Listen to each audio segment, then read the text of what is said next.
Bangkitlah gerejanya, carilah yang terhilang, selamatkan jiwa, berapapun harganya. Bangkitlah gerejanya, biar terangmu bercahaya, dan permuliakan Bapamu di surga. Bangkitlah gerejanya, carilah yang terhilang, selamatkan jiwa, berapapun harganya. Bangkitlah gerejanya, biar terangmu bercahaya, dan permuliakan Bapamu di surga. Dan permuliakan Bapamu di surga.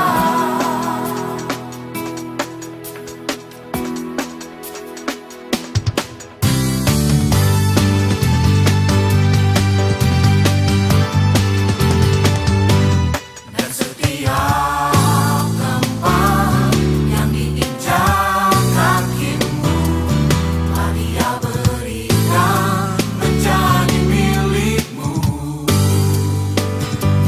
Sebab itu pergilah, jadikan semua bangsa muridnya, berjalan dalam kasih dan kuasa-Nya.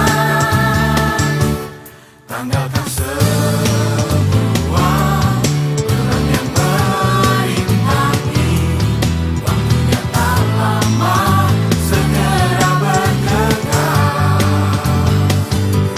Berlari-larilah, rebut semua janji Tuhan, kalahkan semua musuh, rebut jiwa-jiwa. Bangkitlah gerejanya, carilah yang terhilang, selamatkan jiwa, berapapun harganya. Bangkitlah gerejanya, biar terangmu bercahaya, dan permuliakan Bapamu di surga.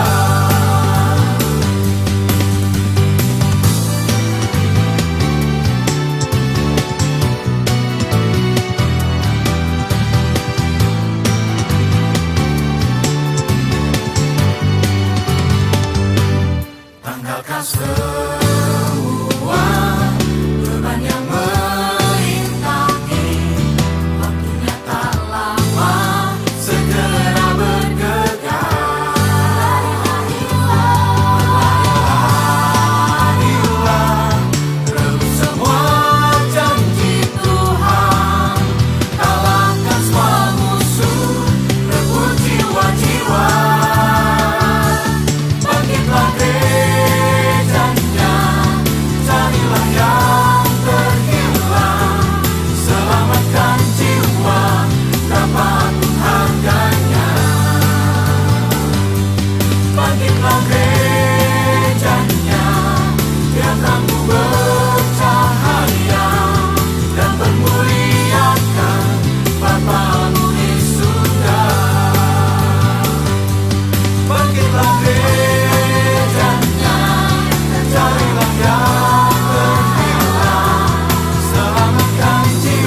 Shalom saudara-saudara yang terkasih di dalam Tuhan.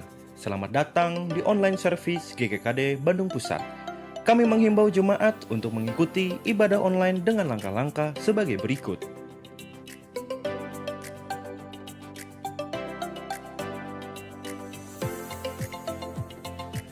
Laporan bantuan dana, barang, dan sembako melalui C3 di bulan April 2020 per tanggal 23 April 2020. Bantuan dalam bentuk uang. Telah menerima bantuan dana sebesar Rp61.145.000 dari 71 donatur. Dana yang telah dikeluarkan sebesar Rp54.460.500.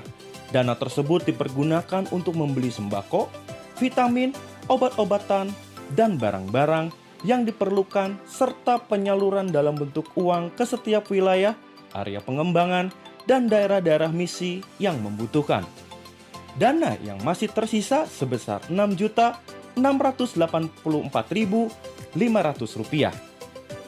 Bantuan dalam bentuk barang dan sembako. Bantuan sembako telah diterima berupa beras seberat 1 ton dari Saudari Christine dari Pangandaran, sembako murah sejumlah 100 paket dari teman-teman KBC. Sisa stok sembako yang masih tersedia, beras sebanyak 22 karung, sembako murah sebanyak 56 paket. Beberapa kegiatan yang telah dilakukan, menyalurkan dana, sembako, barang, vitamin, dan obat ke setiap wilayah dan area pengembangan dan daerah-daerah misi yang membutuhkan. Penyemprotan cairan desinfektan, pendampingan, donor darah, menjadi penghubung untuk kebutuhan alat kesehatan bagi puskesmas di Pangandaran, membagi-bagikan nasi bungkus di sekitar komplek Ruko Segitiga Mas Kosambi untuk warga di sekitar lingkungan RT RW 5, untuk para pekerja ojol, pemulung, dan para pekerja informal. Berhubung gerakan ini masih berlanjut, maka bagi Bapak, Ibu, Saudara, dan Saudari yang tergerak untuk mendukung gerakan C3 dapat menyalurkan melalui rekening seperti yang tampil pada layar. Dan untuk keterangan lebih lanjut, Anda dapat menghubungi para PIC di seluruh wilayah seperti yang tampil pada layar. Tuhan Yesus memberkati, kita pasti menang melawan COVID-19.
anugerah Tuhan. Kita mau memuji Dia, kita mau menyembah Dia. Kita datang kepada Tuhan. Terima kasih Tuhan pada pagi hari ini. Kami mau lebih dalam lagi bersekutu dengan Engkau. Kami mau memuji Engkau, kami menyembah Engkau Tuhan pagi hari ini Bapa. Karena kami percaya kami diberkati oleh karena kasih anugerah Tuhan yang luar biasa. Haleluya, haleluya, aku diberkati.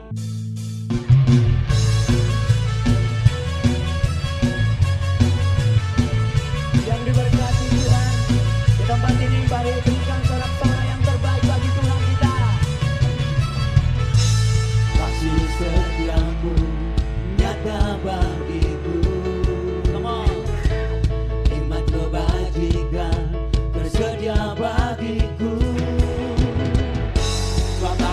sanggup limpahkan segalanya.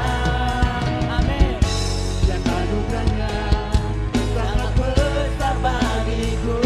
Mari katakan, aku diberkati, aku dilimpahi, karena Allah sanggup untuk menyediakan. Aku diberkati, aku dilimpahi atas sempurna anugerah Tuhan bagiku. Gereja Tuhan, mari bersorak-sorai di dalam Tuhan. Kita bersyukur atas kasih dan anugerahnya. Haleluya. Kasih setiamu nyata bagiku, lipat kebajikan tersedia bagiku. Kepala sanggup limpahkan segalanya. Amin. Dan anugerahnya sangat besar bagiku. Come on everybody. Aku diberkati, aku dilimpahi, karena Allah sanggup menyediakan. Aku diberkati, aku dilimpahi atas sempurna anugerah Tuhan bagiku. Haleluya. Terima kasih Tuhan untuk berkat-Mu yang luar biasa, untuk kelimpahan-Mu. Kami bersyukur. Yeay. Mari dengan segenap hati katakan di hadapan Tuhan, Kepala sanggup limpahkan segalanya. Dan anugerahnya sangat besar bagiku. Oh yeah. Kepala sanggup limpahkan segalanya. Dan anugerahnya sangat besar. Mari coba Tuhan katakan, aku diberkati, aku dilimpahi, karena Allah sanggup untuk menyediakan. Aku diberkati, aku dilimpahi, karena Allah sanggup untuk menyediakan. Aku diberkati, aku dilimpahi atas sempurna anugerah Tuhan bagiku. Haleluya. Yeay. Berikan sorak-sorai yang terbaik bagi Tuhan kita. Woo. Yes, yes, yes. Tuhan kita yang dahsyat, Tuhan kita yang hebat. Haleluya, haleluya, haleluya. Come on, come on, come on, come on.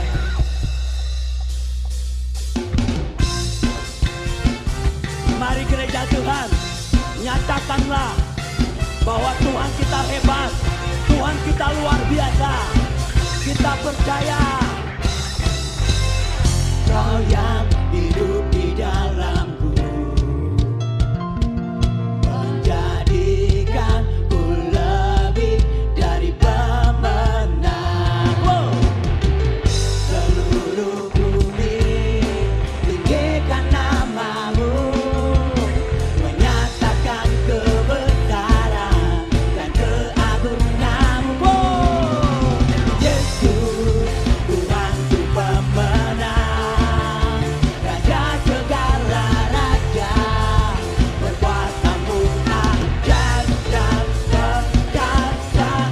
Kaulah Tuhanku yang hebat. Yeay.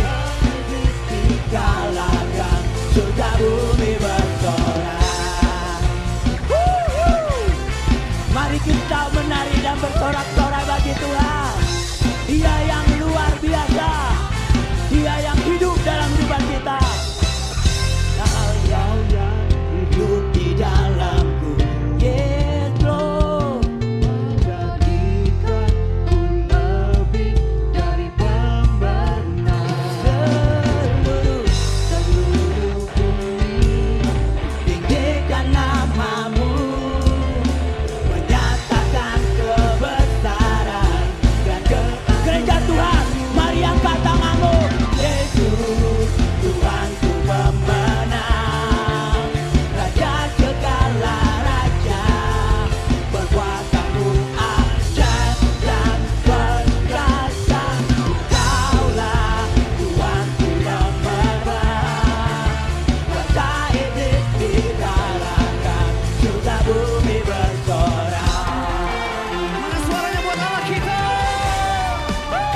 kasih-Mu selalu di setiap waktuku, tiada pernah berubah kasih-Mu. Karya terbesar dalam hidupku, kami menyembah Kau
What is the Lamb? What is the Lamb? You are holy, holy Lord. Oh, are you Lord God Almighty? What is the Lamb? What is the Lamb? You are holy, holy. Are you Lord God Almighty? What is the Lamb? What is the Lamb?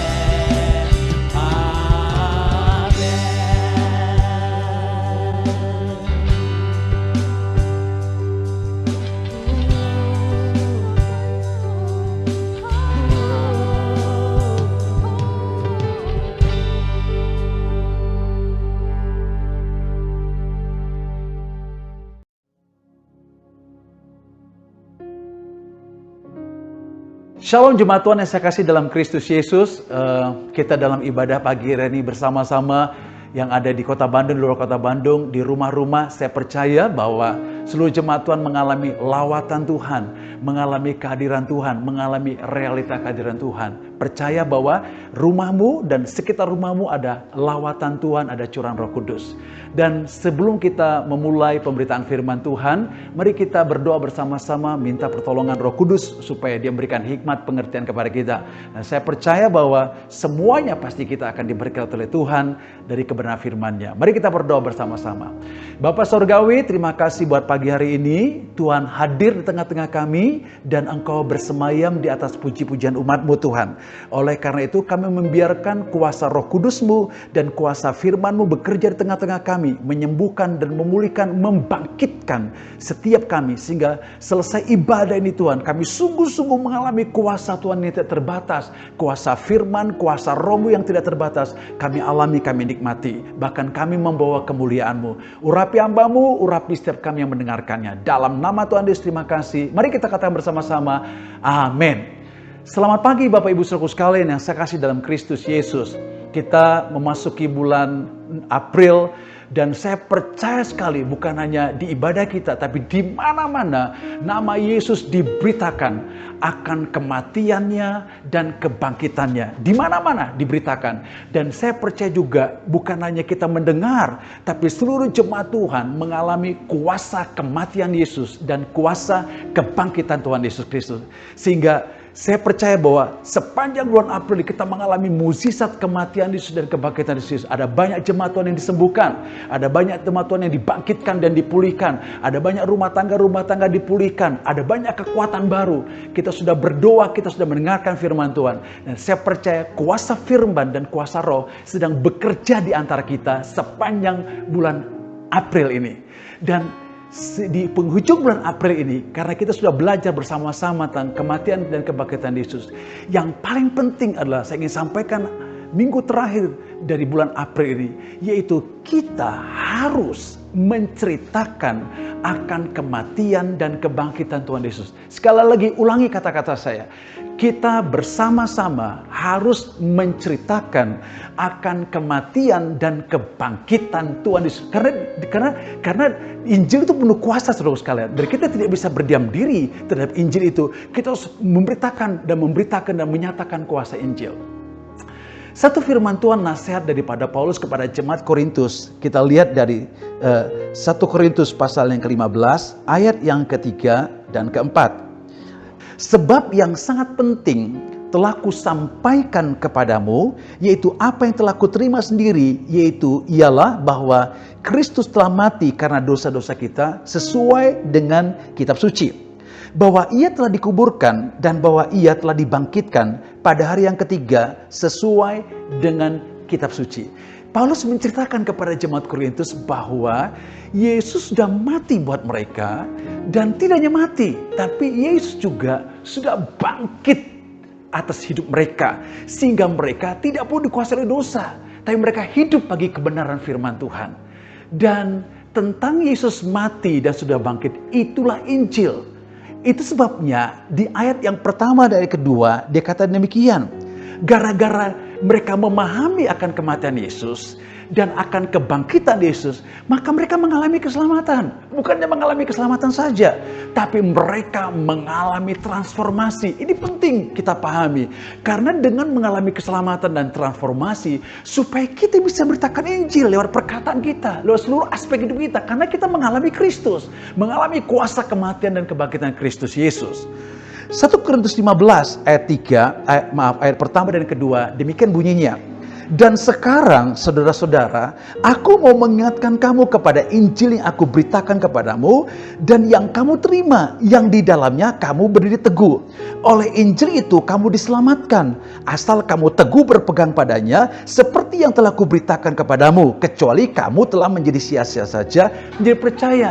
Paulus katakan, itu tuh kamu tuh berubah, kamu tuh diselamatkan karena Injil. Dan Paulus mengingatkan jemaat Korintus supaya mereka ingat bahwa gara-gara Injil diberitakan, mereka mengalami perubahan, mereka mengalami keselamatan yang luar biasa, dahsyat, yang sangat keren sekali menurut saya, saudaraku sekalian. Mereka bukan hanya mengalami Injil keselamatan, tapi mereka mengalami perubahan, mereka mengalami transformasi. Ada banyak orang hanya dia percaya Yesus menyelamatkan dia, tapi ada banyak aspek hidupnya tidak mengalami perubahan sekali. Sehingga orang tidak bisa percaya kemuliaan Tuhan. Bukankah firman Tuhan mengatakan bahwa kita bukan diselamatkan, tapi kita pada akhirnya akan mengalami kepenuhan Kristus Yesus. Itu yang keren, yang luar biasa. Dan Tuhan sedang membangkitkan gerejanya, mengalami menikmati yang namanya kuasa kepenuhan Kristus Yesus. Dan saya percaya firman Tuhan dan kuasa Roh Kudus sedang membawa kita ke arah sana. Oleh karena itu, saudaraku sekalian, apa buktinya bahwa jemaat Korintus mengalami perubahan? Mari kita lihat dari 1 Korintus pasal yang pertama, ayat yang ke-23, ya, ayat 23 sampai ayat 30. Demikian firman Tuhan. Ayat 23 sampai ayat 30. Demikian firman Tuhan. Tetapi kami memberitakan Kristus yang disalibkan untuk orang-orang Yahudi suatu batu sandungan, dan untuk orang-orang bukan Yahudi satu kebodohan. Tetapi untuk mereka yang dipanggil, baik orang Yahudi maupun bukan Yahudi, Kristus adalah kekuatan Allah dan hikmat Allah. Sebab yang bodoh dari Allah lebih besar hikmatnya daripada manusia, dan yang lemah dari Allah lebih kuat daripada manusia. Ingat saja saudara-saudara, bagaimana keadaan kamu ketika kamu dipanggil. Menurut ukuran manusia tidak banyak orang bijak, tidak banyak orang yang berpengaruh, tidak banyak orang yang terpandang. Tetapi apa yang bodoh bagi dunia dipilih Allah untuk memalukan orang-orang yang berhikmat. Dan apa yang lemah bagi dunia dipilih Allah untuk memalukan apa yang kuat. Dan apa yang tidak terpandang dan yang hina bagi dunia dipilih Allah, bahkan apa yang tidak berarti dipilih Allah untuk meniadakan apa yang berarti, supaya jangan ada seorang manusia pun yang memegahkan diri di hadapan Allah. Tetapi oleh Dia kamu berada dalam Kristus Yesus, yang oleh Allah telah menjadi hikmat bagi kita, yang membenarkan dan menguduskan dan menebus kita. Bapak Ibu saudaraku sekalian yang saya kasih dalam Kristus Yesus, seluruh jemaat Tuhan di mana kamu berada, Alkitab katakan jemaat Korintus mengalami transformasi, mengalami perubahan yang luar biasa sekali. Apa maksud daripada Tuhan? Apa maksud Paulus mengajarkan ini? Supaya jemaat Korintus boleh memberitakan Injil Kerajaan lewat apa yang mereka katakan dan lewat seluruh kehidupan mereka yang mereka alami sekalian. Sehingga di ayat 26 dikatakan, ingat saja saudara-saudara, bagaimana keadaan kamu ketika kamu dipanggil. Ketika kamu dipanggil, menurut ukuran manusia tidak banyak orang yang bijak, tidak banyak orang berpengaruh, tidak banyak orang terpandang. Dan Paulus katakan, pertama kali ikut Tuhan, nggak ada yang bijak tuh. Yang kedua, bukan tidak bijak, mereka tidak yang terpandang. Bukan tidak terpandang, mereka juga tidak berpengaruh. Artinya, mereka orang biasa saudaraku sekalian. No impact, tidak bisa mengubah kota, tidak bisa mengubah banyak orang lain. Karena kenapa? Keadaan mereka belum mengenal Tuhan. Tapi ketika mereka diselamatkan, menerima Injil keselamatan dan mengalami Injil Kerajaan Allah, mereka mengalami transformasi. Mereka menjadi orang terpandang, mereka menjadi orang bijak, mereka menjadi orang yang berpengaruh bagi banyak orang lain. Dahsyat luar biasa. Nah, itulah yang Tuhan inginkan pada hari terakhir buat gerejanya saudaraku sekalian. Mungkin hari ini kita sedang melihat bagaimana keadaan gereja Tuhan pada hari-hari terakhir. Tapi jangan kita bimbang dan ragu. Jangan kita menjadi kecewa. Jangan kita takut. Firman Allah segera akan digenapi. Nah, tujuannya apa saudara sekalian? Juga jemaat Tuhan, baik di kota Bandung, di luar kota Bandung. Apa tujuannya? Tujuannya adalah karena Yesus memberikan perintah kepada murid-muridnya demikian rupa. Saya membacakan dari Markus pasal yang ke-16 ayat yang ke-15. Lalu ia berkata kepada mereka, pergilah ke seluruh dunia, beritakanlah Injil kepada segala makhluk. Siapa yang percaya dan dibaptis akan diselamatkan, tetapi siapa yang tidak percaya akan dihukum. Itu sebab Yesus bilang begini, pergilah ke seluruh makhluk, pergilah, beritakanlah Injil ke seluruh makhluk. Karena memang hanya Injil bisa mengubahkan orang. Hanya Injil yang bisa menjamin keselamatan orang. Hanya Injil dengan segala kekuatan kuasa bisa mengubahkan. Yaitu kematian dan kebangkitan Yesus. Nah, tidak ada pilihan yang lain. Gereja harus bangkit. Gereja harus bangkit untuk beritakan Injil kerajaan Allah. Dengan situasi yang terakhir nih saudara sekalian, ada banyak berita-berita tentang virus corona, tentang dampak-dampak sedang terjadi, orang ketakutan dan sebagainya. Tidak ada jalan yang lain saudara sekalian. Tidak ada pertolongan dari jalan-jalan yang lain kecuali bahwa berita kabar baik tentang Yesus sudah mati, berita kabar baik bahwa Yesus sudah bangkit, itu diceritakan saudara sekalian.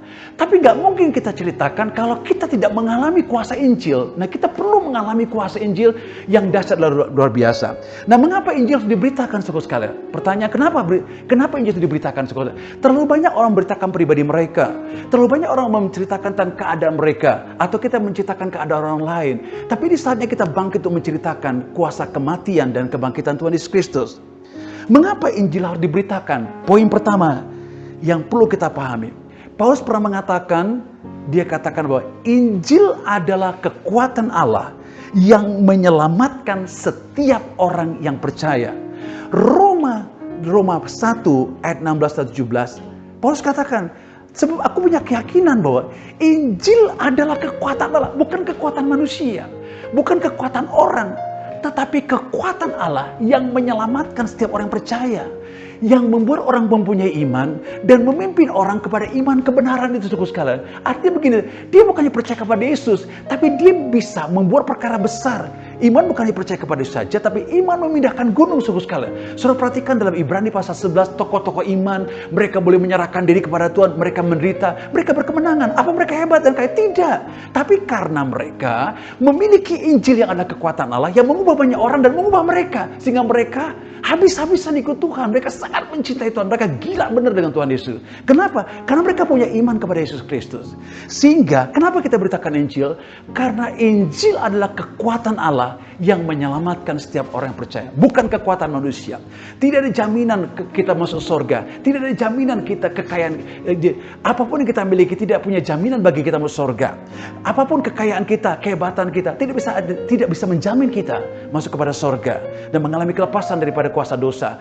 Hanya Kristus. Makanya Paulus katakan, aku percaya sekali bahwa Injil adalah kekuatan Allah yang menyelamatkan setiap orang. Itu sebabnya tidak ada alasan dengan poin pertama ini bahwa Injil memang harus diberitakan karena dia adalah kekuatan Allah. Poin yang kedua, maksudnya kekuatan Allah itu, maksudnya kekuatan Allah adalah bahwa jadi hanya Allah yang bisa melepaskan orang dari kutuk. Hanya Allah bisa melepaskan dari kuasa dosa. Hanya Allah dengan kuasa bisa menyembuhkan orang yang sakit. Hanya Allah yang bisa membuat orang yang miskin menjadi kaya. Hanya Allah yang membuat orang yang bisa berkemenangan atas kuasa setan. Makanya Paulus katakan, aku yakin sekali Injil adalah kekuatan Allah. Sekali lagi katakan bersama-sama saya dengan suara yang lantang. Katakan, Injil adalah kekuatan Allah. Sekali lagi katakan bersama-sama saya, Injil kekuatan Allah. Sekali lagi, Injil adalah kekuatan Allah. Nah, poin yang kedua, mengapa kita menciptakan Injil? Karena Tuhan ingin apa yang kita alami bersama dengan Dia, apa yang kita nikmati bersama dengan Dia, apa yang kita kebersatuan kita dengan Dia, tidak ada alasan bagi kita untuk tidak menceritakannya. Saya akan jelaskan dari 1 Yohanes pasal yang pertama sampai ayat yang ketiga. Tentang Rasul Yohanes di Pulau Patmos.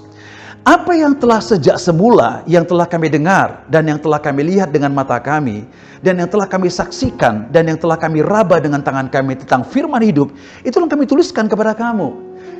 Hidup itu telah dinyatakan dan kami telah melihatnya, dan sekarang kami bersaksi dan memberitakan kepada kamu tentang hidup kekal yang ada bersama-sama dengan Bapa dan yang telah dinyatakan kepada kami. Apa yang telah kami lihat dan yang telah kami dengar itu, kami beritakan kepada kamu juga, supaya kamu pun beroleh persekutuan dengan kami, dan persekutuan kami adalah persekutuan dengan Bapa dan dengan anaknya, Yesus Kristus. Rasul Yohanes mengatakan, apa yang aku dengar, apa yang aku raba, apa yang aku pegang, apa yang aku rasakan tentang firman hidup itu, itulah yang aku sampaikan kepada kamu. Itu keren, luar biasa. Jadi Yohanes adalah murid yang dikasih oleh Tuhan Yesus. Jadi dia berbarengan dengan Yesus, dia mengalami kasih Yesus, mengalami kuasa Yesus. Dia bilang ini, aku bukan hanya dengar saja, aku juga pegang, bukan aku pegang, aku raba juga, bukan aku raba, tapi aku saksikan. Dia bilang, apa yang aku dengar, aku raba, aku saksikan, itu yang aku ceritakan kepada kamu. Loh, kok bisa? Kok bisa? Karena dia mengatakan, aku bisa pegang firman hidup itu, aku mengalami hidup kekal itu, karena aku mengalami persekutuan dengan Kristus. Persekutuan apa?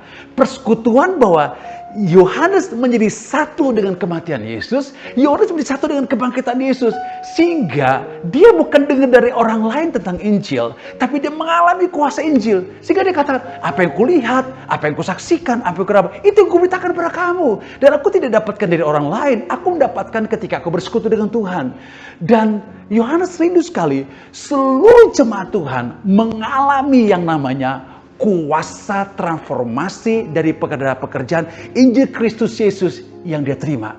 Dan Tuhan ingin sekali, kenapa kita harus beritakan Injil? Karena engkau dan saya telah mengalami, bukan akan mengalami, telah mengalami kuasa Injil itu. Tetapi nggak cukup sampai situ, Tuhan akan membawa perubahan kepada kita, from glory to glory, and the last to be like Jesus. Mungkin hari ini keberadaanmu, kau sudah yakin diampuni dosamu, tapi perubahan hidup belum nyata. Engkau masih bergumul dengan persoalan pribadimu, engkau masih bergumul dengan emosimu, perasaan dan pikiranmu, kau jatuh bangun dalam dosa. But next time, saya percaya, Tuhan sedang membawa engkau kepada kebenaran yang sejati, bahwa engkau akan meraba, memegang dan memeluk firman itu dan kau mengalami, sehingga kau bisa menyaksikan kepada banyak orang lain apa yang kau dengar, apa yang kau alami dengan Kristus, sehingga keadaanmu yang terpuruk hari ini, keadaanmu yang kau rasakan tidak mungkin, itu segera akan berubah. Yang penting engkau percaya bahwa ada kuasa transformasi daripada pekerjaan kematian dan kebangkitan Tuhan Yesus Kristus. Itulah tujuan kedua mengapa kita beritakan Injil, supaya apa? Itulah maksudnya kenapa kita beritakan Injil, supaya apa yang kita alami, apa yang kita rasakan tidak bisa kita tutup mulut kita beritakan kemana-mana, sehingga kita menjadi surat yang hidup, disaksikan oleh banyak orang lain, dilihat, disaksikan dimanapun. Engkau yang di sekolah, di kantor, dimanapun. Ketika kita mengalami tekanan karena virus corona, nggak ada mengeluh, nggak ada ketakutan, nggak ada kekhawatiran. Supaya berbeda antara orang benar, bukan orang benar. Supaya berbeda antara orang percaya dan tidak percaya kepada Tuhan. Dengan demikian, itulah Injil. Dengan demikian, itulah sebabnya Injil. Nggak mau tidak mau diberitakan kepada banyak orang lain lewat apa yang kita alami. Apalagi kita sekarang pakai medsos, kita pakai semua itu beritakan Injil, ceritakan Injil dengan bebas sekali. Kita tidak usah ketemu dengan orang lain, tapi kita beritakan kabar baik itu kepada banyak orang. Demikian yang Tuhan inginkan. Nah, poin lanjut, kenapa Injil diberitakan? Karena Yesus katakan dengan tegas sekali. Satu firman Tuhan saya katakan dari Kisah Rasul 4 ayat 12. Dan keselamatan tidak ada di dalam siapapun juga selain di dalam Dia. Sebab di bawah kolong langit ini tidak ada nama lain yang diberikan kepada manusia yang olehnya kita dapat diselamatkan. Kisah 4 ayat 12 mengatakan bahwa keselamatan di bawah kolong langit ini tidak ada lagi di tempat yang lain kecuali melalui Yesus Kristus. Itu sebabnya Injil harus diberitakan. Dan Yohanes 14 ayat 6 mengatakan dengan tegas bahwa dikatakan bahwa tidak ada satu orang pun yang datang kepada Bapa tanpa melalui Yesus Kristus. Yesus dengan tegas mengatakan demikian. Itu sebabnya dengan poin ketiga ini Alkitab mau katakan Tuhan mau bicara kepada kita bahwa Injil harus diberitakan dan tidak ada keselamatan di tempat yang lain, pada orang lain, hanya melalui Yesus Kristus. Nah, poin keempat, firman Tuhan katakan bahwa kenapa Injil diberitakan? Karena setiap lutut akan bertelut, setiap lidah akan mengaku Yesus Kristus Tuhan dan Raja. Ketika gereja tidak bangkit itu bersaksi, Roh Kudus akan bersaksi dengan kuasa Tuhan. Tapi sangat tidak enak kalau Roh Kudus bersaksi, kita bersaksi. Justru Roh Kudus diberikan pada kita supaya kita pergi untuk bersaksi. Dan Alkitab katakan, setiap lutut akan bertelut, setiap lidah akan mengaku. Sekeras apapun orang, setidak percaya gimana pun orang, karena manusia adalah ciptaan Tuhan, saya percaya pada masanya, pada waktunya, hujan akhir terjadi, di mana orang-orang akan berbondong-bondong percaya kepada Tuhan. Karena Tuhan menciptakan manusia, dia pasti bertanggung jawab, dia ingin menyelamatkan banyak orang lain. Itu soal dikatakan bahwa setiap lutut akan bertelut, setiap lidah akan mengaku Yesus Kristus adalah Tuhan. Kita lihat dari Filipi pasal yang kedua, ayat yang ke-9 sampai yang ke-11. Demikian firman Tuhan. Itulah sebabnya Allah sangat meninggikan dia dan mengaruniakan kepadanya nama di atas segala nama, supaya dalam nama Yesus bertekuk lutut segala yang ada di langit dan yang di atas bumi dan ada di bawah bumi, dan segala lidah mengaku Yesus Kristus adalah Tuhan bagi kemuliaan Allah. Jadi poin keempat, bahwa tidak ada alasan bagi kita memberitakan Injil, karena pada masanya, pada waktunya, setiap lutut akan bertelut, setiap lidah akan mengaku bahwa Yesus Kristus Tuhan. Katakan bersama-sama dengan saya, setiap lutut akan bertelut, setiap lidah akan mengaku bahwa Yesus Kristus Tuhan dan Raja. Haleluya, luar biasa Allah kita. Dan itu bukan saya mengatakan, kebenaran firman Tuhan. Kita berbicara kepada kebenaran firman Tuhan, bahwa apa yang Tuhan katakan, ya dan amin. Dan itu segera terjadi dan akan terjadi. Kalau gitu, apa yang Tuhan mau buat kita? Injil harus diberitakan. Tetapi saudaraku sekalian, ketika Injil diberitakan, Tuhan tidak membiarkan kita sendiri. Di dalam Yohanes, di Injil Yohanes, ketika Yesus berjumpa dengan murid-muridnya ketika dia dibangkitkan, dia mengatakan dengan luar biasa di ayat ini saudaraku sekalian. Kita buka firman Tuhan dari Yohanes pasal 20. Yohanes pasal 20 ayat yang ke-21, demikian firman Tuhan. Maka kata Yesus sekali lagi, damai sejahtera bagimu, sama seperti Bapa mengutus aku, demikian juga sekarang aku mengutus kamu.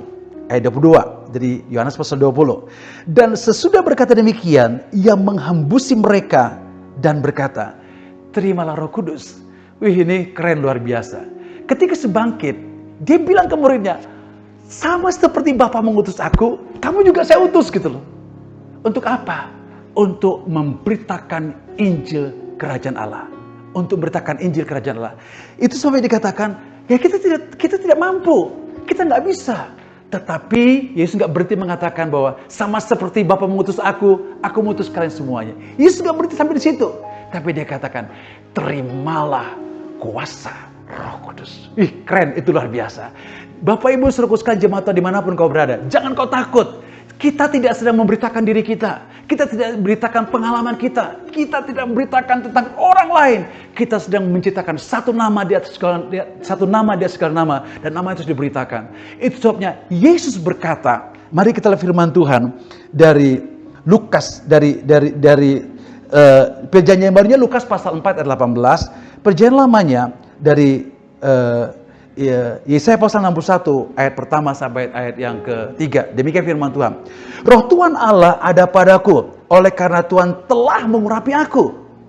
Ia telah mengutus aku untuk menyampaikan kabar baik kepada orang-orang sengsara dan merawat orang-orang remuk hati, untuk memberitakan pembebasan kepada orang-orang tawanan dan kepada orang-orang terkurung kelepasan dari penjara, untuk memberitakan tahun rahmat Tuhan dan hari pembalasan Allah kita, untuk menghibur semua orang yang berkabung, untuk mengaruniakan kepada mereka perhiasan kepala ganti abu, minyak untuk pesta ganti kain kabung, nyanyian puji-pujian ganti semangat yang pudar, supaya orang menyebutkan mereka pohon tarbartin kebenaran, tanaman Tuhan untuk memperlihatkan keagungannya. Yesus mengatakan dalam perjanjian lama, Nubuatan Yesaya mengatakan, Roh Tuhan Allah ada padaku. Yesaya sedang berbicara tentang Yesus, bagaimana Yesus diurapi untuk menyampaikan kabar baik.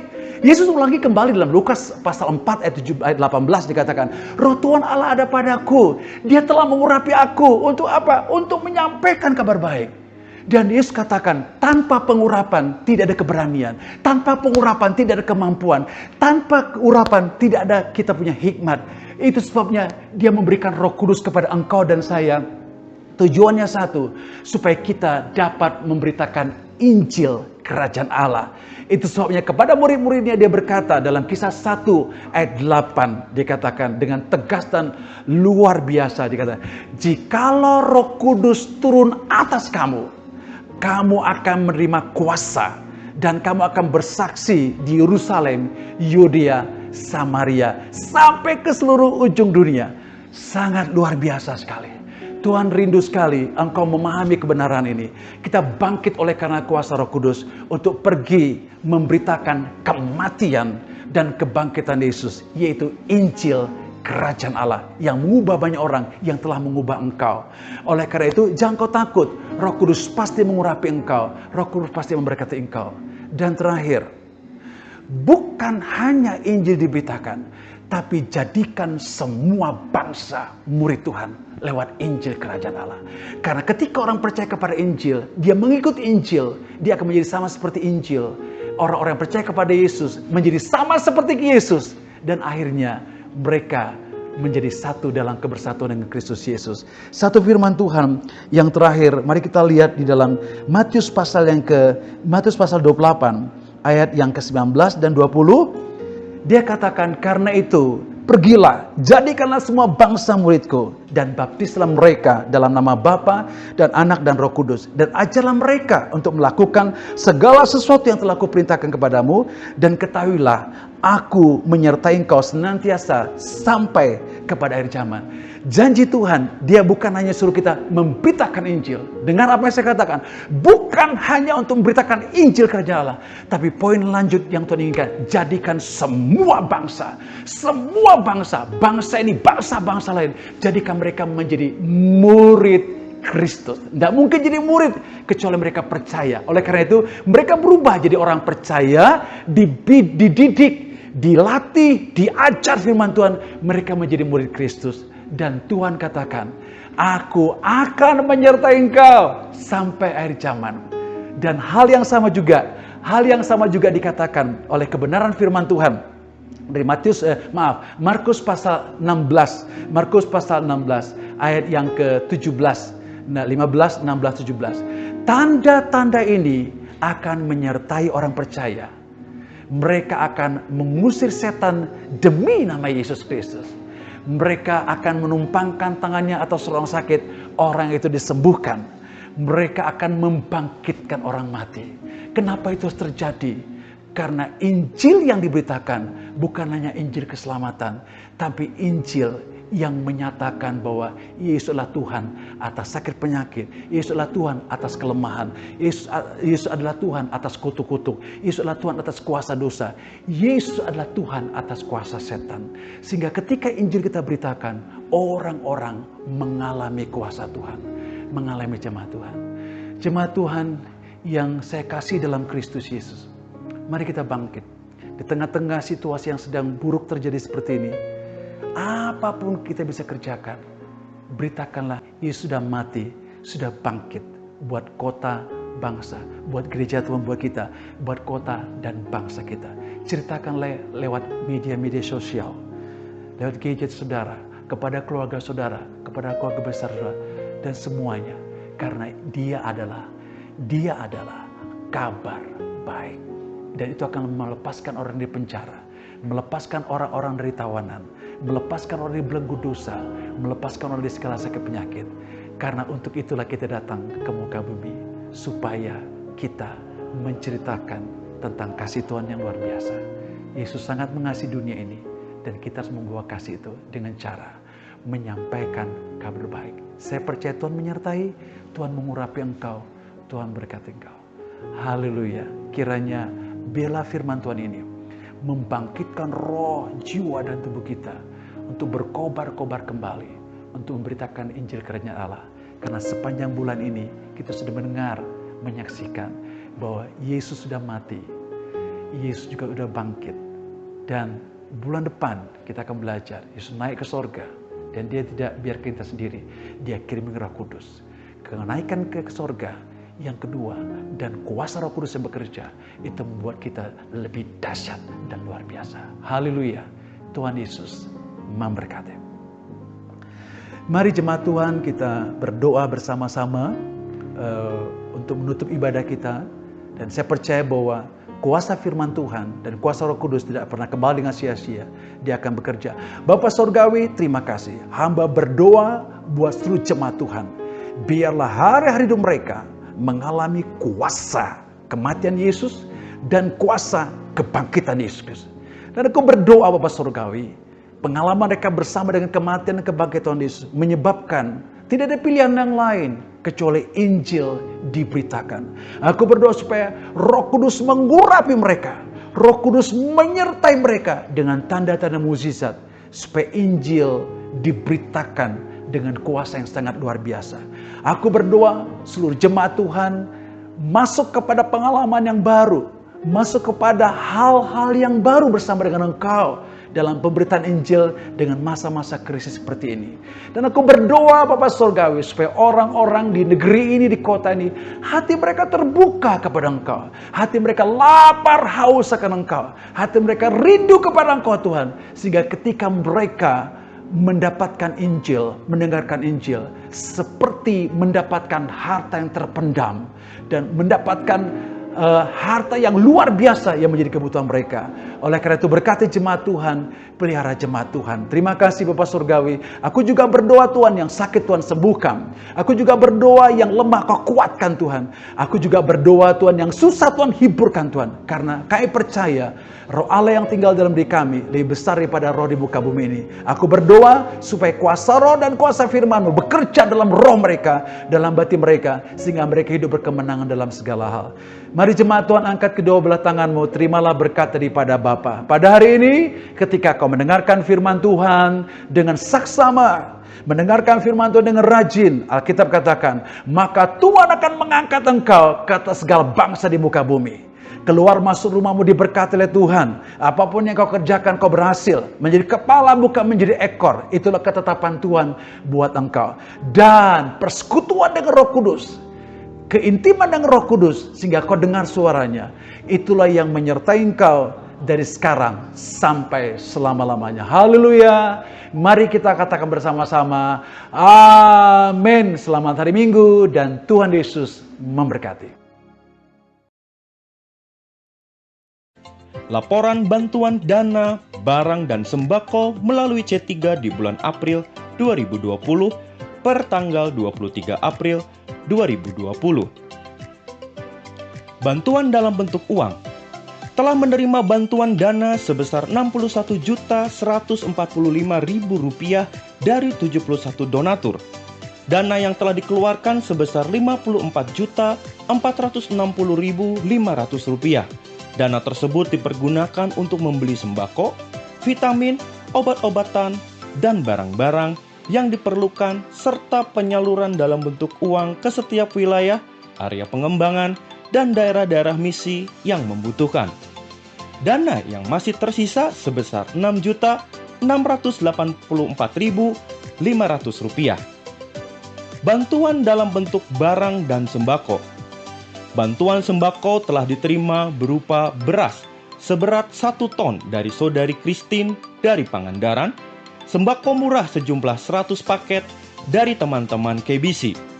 Sisa stok sembako yang masih tersedia, beras sebanyak 22 karung, sembako murah sebanyak 56 paket.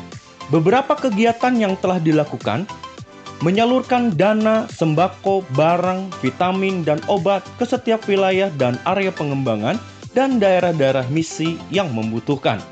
Penyemprotan cairan desinfektan, pendampingan, donor darah, menjadi penghubung untuk kebutuhan alat kesehatan bagi puskesmas di Pangandaran, membagi-bagikan nasi bungkus di sekitar komplek Ruko Segitiga Mas Kosambi untuk warga di sekitar lingkungan RT RW 5, untuk para pekerja ojol, pemulung, dan para pekerja informal.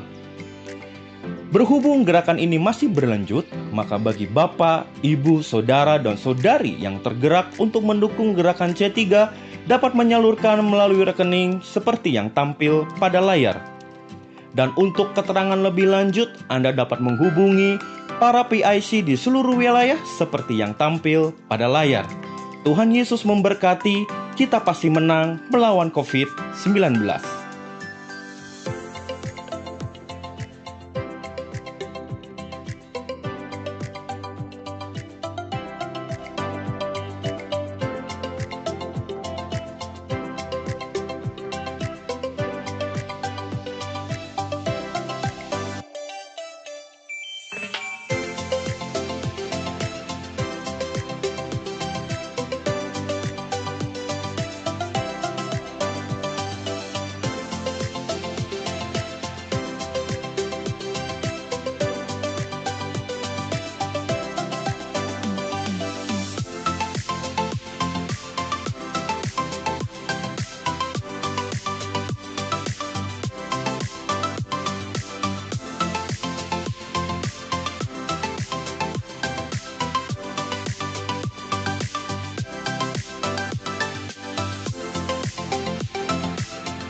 Terima kasih telah hadir di online service GKKD Bandung Pusat.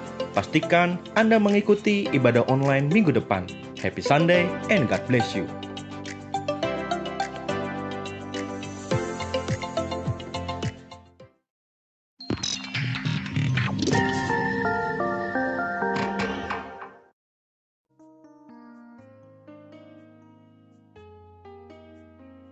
Shalom jemaat Tuhan yang saya kasih dalam Kristus Yesus, seluruh pelayan-pelayan Tuhan di GKKD Bandung Pusat, dimanapun kau berada. Saya percaya bahwa damai sejahtera Allah dan sukacita daripada Tuhan itu menyertai engkau, sehingga engkau dan seisi rumahmu semuanya sehat-sehat dalam penjagaan dan penyertaan Tuhan yang sangat luar biasa. Ada amin seluruh sekalian? Saya percaya bahwa semua jemaat Tuhan mengalami pertolongan dan penyertaan Tuhan. Tanggal 22 April 2020 sampai 5 Mei 2020, pemerintah Jawa Barat sedang melaksanakan PSBB, yaitu pembatasan sosial berskala besar. Tujuannya adalah untuk memutus rantai penularan COVID-19. Walaupun kita percaya bahwa kuasa Tuhan dan kuasa dari Yesus menyertai kita, tapi kita mau berkolaborasi dengan pemerintah kita, sehingga kita akan melihat bagaimana Jawa Barat, Indonesia akan keluar sebagai pemenang dari pandemi COVID-19 ini. Nah, apa yang kita buat? Saya sebagai penatua ingin menolong seluruh jemaat Tuhan, seluruh rekan sekerja, dan seluruh hamba-hamba Tuhan di GKKD Bandung Pusat. Poin pertama, ambil waktu kita berdiam diri bersama dengan Tuhan di rumah kita. Ya, kalau saya bilang ini istilahnya isolasi dari Tuhan. Karena kita sekarang sebelumnya sering banyak keluar, melakukan banyak di luar. Nah, kita masuk di rumah kita bersekutu dengan Tuhan. Lebih dalam lagi. Bukan hanya bersekutu dengan Tuhan, tapi kita dengar suaranya. Oleh karena itu, ini gak mudah Bapak Ibu Saudara, gak mudah. Kenapa tidak mudah? Karena bisa saja kita di kamar di rumah, tapi pikiran kita kemana-mana. Oleh karena itu, pastikan pikiran kita didisiplinkan, ditaklukkan dengan cara lapar dan haus akan kebenaran firman Tuhan. Ketika kita lapar haus akan kebenaran firman Tuhan, pikiran kita tidak lagi fokus dengan apa yang kita kerjakan, tapi kita fokus kepada Tuhan dan kebenaran firman-Nya. Itu dahsyat luar biasa. Nah, kalau gitu, apa yang kita kerjakan dalam bersekutu dengan Tuhan? Kita bawa dalam doa pujian, doa penyembahan, deklarasikan firman Tuhan. Bukannya deklarasi firman Tuhan, kita juga saudara sekalian membangun rumah yang penuh dengan pujian dan penyembahan daripada Tuhan. Sehingga ketika kita bangun pujian, penyembahan, doa, perenungan firman Tuhan dan deklarasikan dengan firman Tuhan, saya percaya saudara, pikiran kita, perasaan kita akan ditaklukkan, akan muncullah rasa lapar dan haus akan Tuhan. Disiplinkan diri saudara, sehingga akhirnya kita bisa mendengar suara Tuhan, sehingga keluar dari masa PSBB dalam 2 minggu ini, kita melihat bagaimana penularan itu tidak terjadi lagi, pemulihan terjadi, tetapi di sisi yang lain kita semakin naik level, kita semakin bisa mendengarkan suara Tuhan, dan kita bisa mengerjakan hal-hal yang sangat jelas sekali daripada Roh Kudus ke depan apa yang kita kerjakan. Karena saya percaya bahwa kegerakan Allah sedang terjadi di Indonesia, dan Tuhan ingin mengerjakan perkara besar di Indonesia. Dan yang mengerjakan adalah gereja Tuhan. Karena Tuhan katakan, domba-dombaku akan mendengar suaraku. Kita mendengar suara Dia. Dan ada domba-domba yang lain di luar dari domba yang ada. Mereka juga akan mendengar suara Tuhan. Maka Indonesia akan mendengarkan suara Tuhan. Melalui hidup kita akan mendengarkan suara Tuhan. Melalui Tuhan langsung. Oleh karena itu, jangan kau takut. Jangan kau ragu. Jangan kau jadi cemas dengan PSBB ini. Tetapi pahamilah, ada rencana Allah yang dahsyat untuk kita semakin naik level dan kita bisa lebih akurat bisa mendengar Tuhan Yesus. Haleluya. Tuhan Yesus berkati.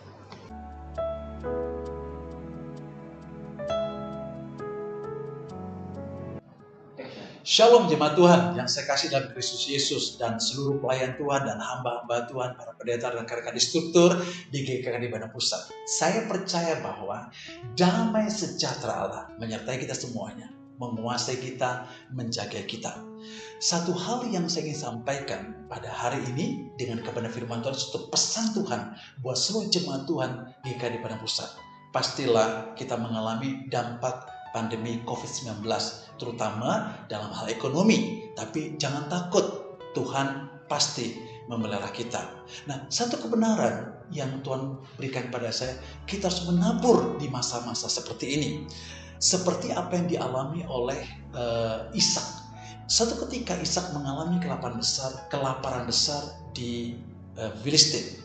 Dan dia punya kerinduan untuk pergi ke Mesir. Tetapi Tuhan berfirman kepada dia. Poin pertama, Tuhan berfirman kepada dia. Berarti ada kerinduan daripada Ishak untuk bersekutu dengan Tuhan. Dan Tuhan berfirman kepada dia. Apa firman Tuhan kepada dia? Jangan pergi ke Mesir, tinggal di Filistin. Aku akan memberkati engkau. Janjiku kepada ayahmu Abraham akan digenapi. Jadi Ishak tidak pergi ke Mesir, tapi dia tinggal di Filistin. Dan Alkitab katakan karena dia dengar arahan Tuhan. Nah, ketika dia dengar arahan Tuhan, dia mengerjakan sesuatu di Filistin. Dia menabur.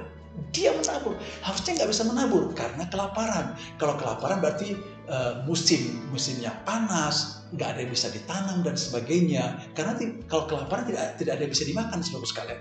Tetapi dalam musim seperti ini, kelaparan besar, dia menabur. Dan Alkitab katakan bukan dia menabur, dia menuai 100 kali lipat. Bukan hanya menuai, tapi dia kian kaya, sangat kaya, luar biasa kayanya. Kuncinya adalah poin yang saya tekankan pada hari ini, mereka menabur.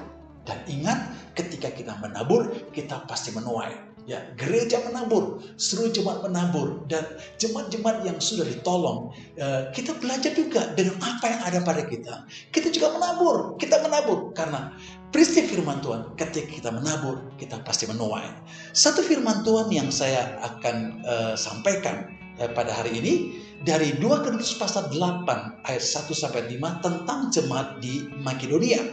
Saudara-saudara, kami hendak memberitahukan kepada kamu tentang kasih karunia yang dianugerahkan kepada jemaat di Makedonia.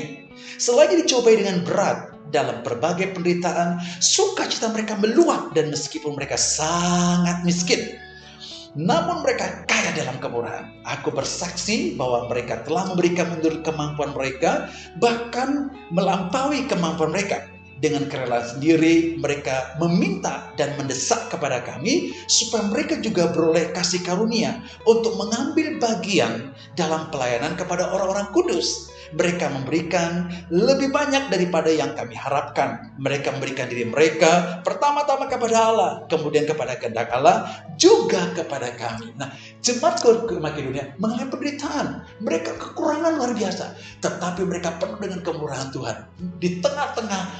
Di tengah-tengah kesukaran mereka hadapi, penderitaan mereka alami, mereka menabur, mereka memberi jauh lebih banyak daripada kemampuan mereka. Kenapa? Kuncinya adalah hidup mereka bersandar kepada Tuhan. Dan mereka bukan bersandar kepada Tuhan, mereka menjadi orang-orang yang memberikan diri mereka kepada kehendak Allah. Dan yang terakhir, mereka mendengarkan arahan-arahan daripada Rasul Paulus.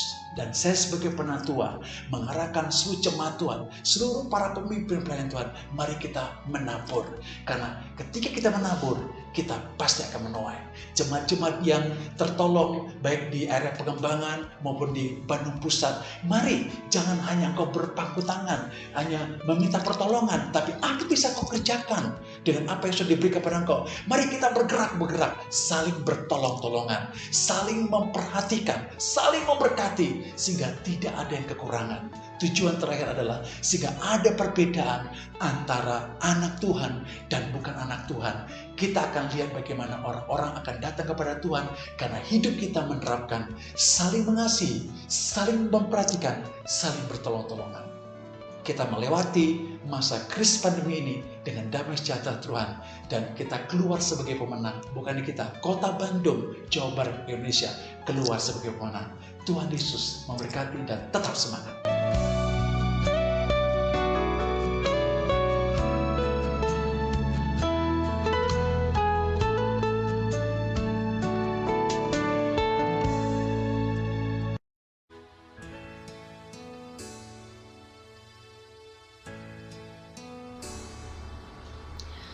Tuhan, ku datang kepadamu.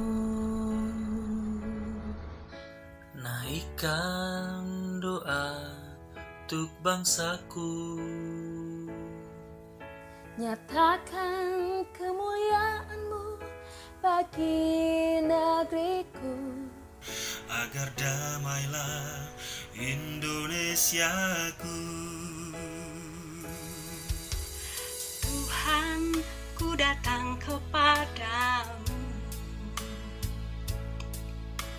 Naikkan doa untuk bangsaku. Nyatakan kemuliaan-Mu bagi negeriku. Agar pulihlah Indonesiaku. Mari Tuhan, lawatlah negeri ini. Bertindaklah dengan kuasa-Mu. Nyatakan anugerah-Mu, pulihkan negeriku. Agar Indonesia diselamatkan.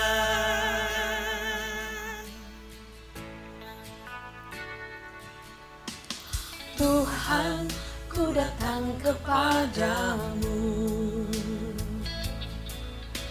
Naikkan doa untuk bangsaku. Nyatakan kemuliaan-Mu bagi negeriku.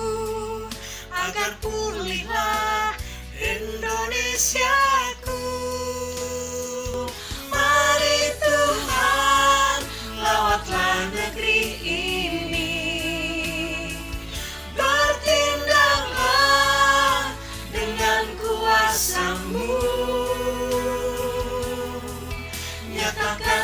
anugerah-Mu, pulihkan negeriku, agar Indonesia diselamatkan.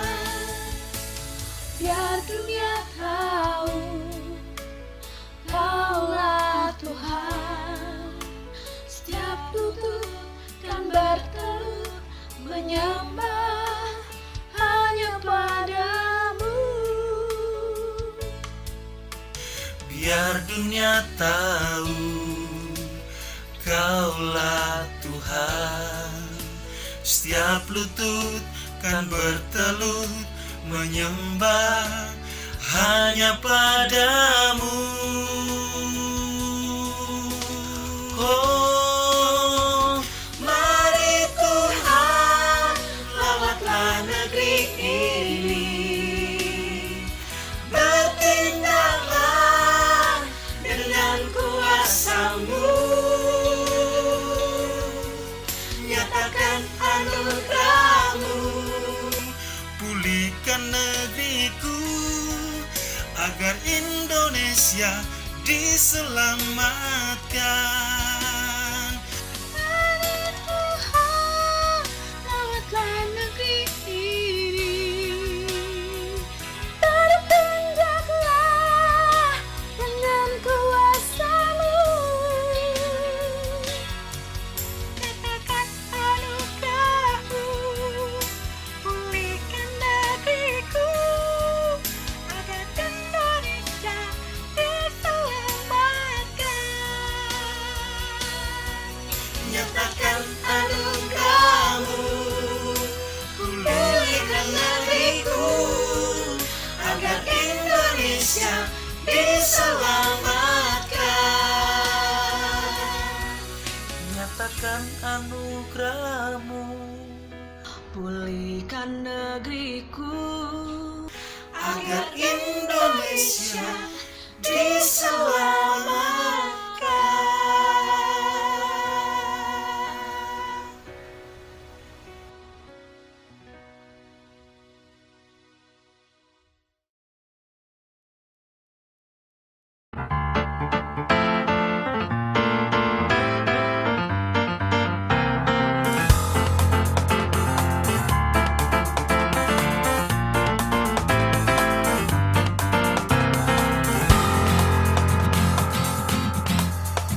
Seperti Kaleb dan Yosua berpegang teguh pada janji-janjinya, seperti itulah imanku, tak kuragukan kuasanya dalamku.